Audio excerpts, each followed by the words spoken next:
Hi, I'm Gary the Water Guy, and I own the Water eStore and the Water Store, Midland, Ontario. Today we're talking about troubleshooting a Water Boss high-efficiency water softener that isn't producing any soft water in 8 easy steps. So these are long-lasting, very reliable water softeners, and we offer free shipping and discount pricing. Just click the link up here and it'll take you right to our website. So let's start with the obvious first. We need to remove the lid.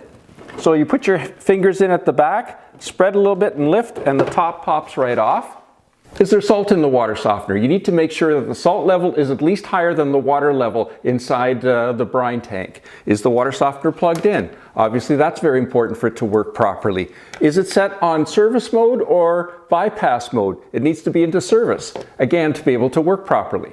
At some point you may have had some sediment inside the brine tank, and it may have been sucked up inside here, up through here, and in this area here in the brine line control. Now, I've got a great video up here that'll take you right to the procedure to clean all that out. Another common area that can cause the water softener to stop working is the injector could become clogged. The injector is inside here. Once again, I've got another great video up here that shows you how to clean the injector, or if necessary, how to replace it. Check the drain line. If the drain line has become clogged or pinched like this, or has become frozen, the water softener won't work.